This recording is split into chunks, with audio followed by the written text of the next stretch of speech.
जब आप समाज में आते हैं तो आपके अच्छे बुरे काम समाज देखता है।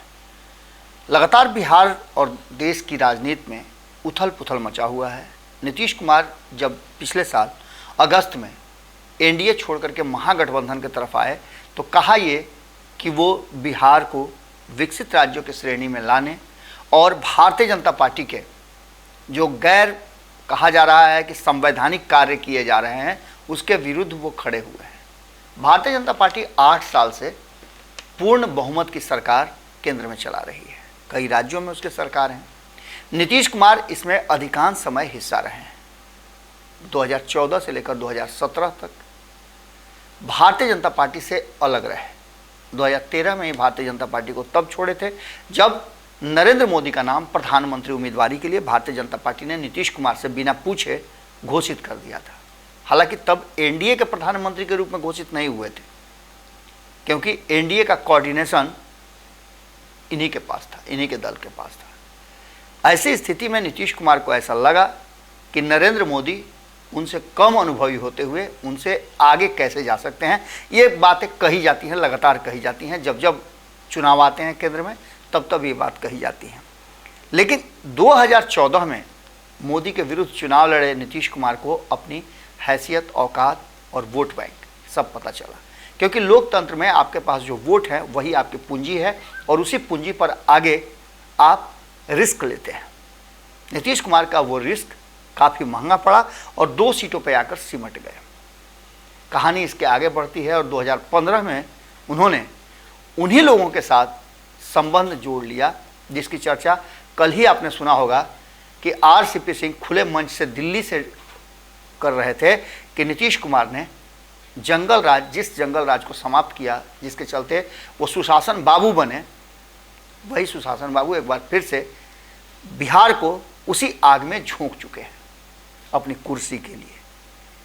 अब इन सारी बातों के साथ साथ नीतीश कुमार जब विपक्ष को एकजुट करने के लिए निकले हुए हैं, इस मुहिम में बहुत मजबूती के साथ दिन रात एक किए हुए हैं। 3 दिन में उन्होंने 3 राज्यों का दौरा कर लिया। हम ये खबर आपको आगे बताएंगे। लेकिन विपक्ष को एकजुट करने में जुटे ललन सिंह और नीतीश कुमार, हालांकि इसमें और भी कई लोग हैं, लेकिन नीतीश कुमार और ललन सिंह विपक्ष को एकजुट करने में जुटे हैं। वहीं उनके कई पुराने राज और चालाकी पकड़ी गई है। याद कीजिए, आज जब नीतीश कुमार ये दावा कर रहे हैं कि समूचा विपक्ष एकजुट होगा और बिहार में एक बड़ी बैठक की जाएगी, इन सब के बीच में कई ऐसी बातें सामने आ रही हैं जो साफ कह रही हैं कि नीतीश कुमार का ये अभियान पूरी तरह से सफल नहीं हुआ है।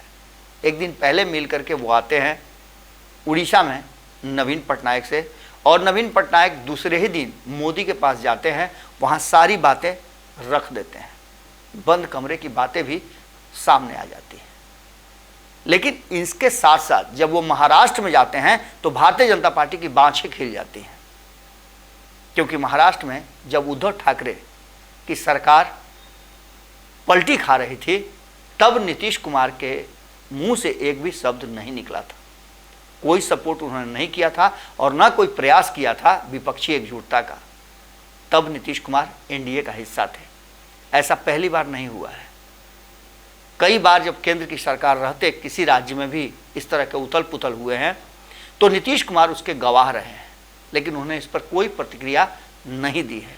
आज एक बार फिर से ये सारी चर्चाएं शुरू हो चुकी हैं और तब ये चर्चा और ज़्यादा महत्वपूर्ण हो जाती है जब सुशील मोदी और पूरी भारतीय जनता पार्टी की टीम ये बात कहती है कि नीतीश कुमार की कुर्सी कभी भी छीनी जा सकती है।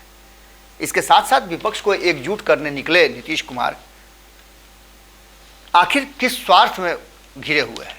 क्या नीतीश कुमार को ऐसा लगता है कि यही वो रास्ता है जिससे वो लालू प्रसाद और तेजस्वी यादव से अपनी कुर्सी सुरक्षित रह सकते हैं? विपक्षी एकजुटता बहाना है, उसके पीछे नीतीश कुमार को अपनी कुर्सी बचाना है और उनकी और ललन सिंह की इस चालाकी को सभी समझ रहे हैं। यहाँ तक कि आपने देखा कि विद्यापति चंद्रवंशी ने तो यहाँ तक कह दिया कि नीतीश कुमार अभियान चलाएं विपक्ष को एकजुट करें, इसमें राजनीति करने में कोई हर्ज नहीं है, लेकिन अपनी स्थिति स्पष्ट करें। बार बार ये कह करके कि वो मुख्यमंत्री प्रधानमंत्री के उम्मीदवार नहीं है, कोई पद उनको नहीं चाहिए, लेकिन फिर भी पद छोड़ नहीं रहे, पद से चिपके हुए हैं। यहां तक कि 2020 में सीट शेयरिंग समझौता और चुनाव से ठीक पहले उन्होंने भारतीय जनता पार्टी को मजबूर किया था कि वो मुख्यमंत्री का उम्मीदवार नीतीश कुमार को घोषित करे। जब तीसरे नंबर की पार्टी हो गए तब भी नीतीश कुमार ने यह कह करके सबको चौंका दिया था कि वो मुख्यमंत्री नहीं बनना चाहते थे। भाजपा ने जबरदस्ती बनाया। तो फिर भारतीय जनता पार्टी से अलग क्यों हुए? जिस कुर्सी की बात वो कर रहे हैं, जिस कुर्सी को छीन लेने की बात कर रहे हैं, उस कुर्सी को वो खुद हस्तांतरित कर देते।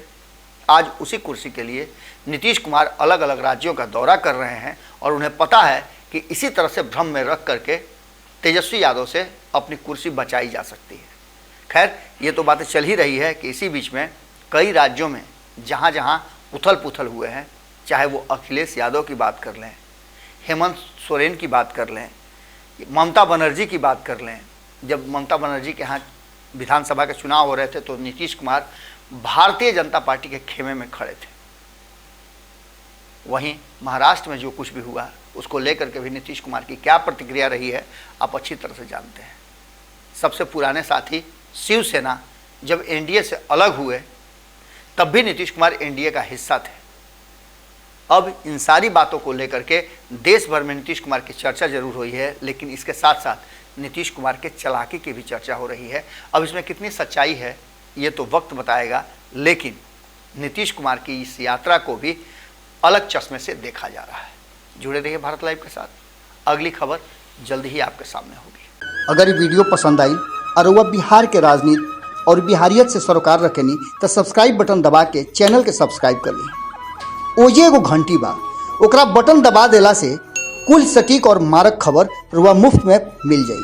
अगर रुआ पत्रकारिता के हमनी के नया प्रयोग में सहयोग कर चाहतानी तो ज्वाइन बटन दबा दी। पेटीएम नंबर नोट कर ली 9386816700। धन्यवाद।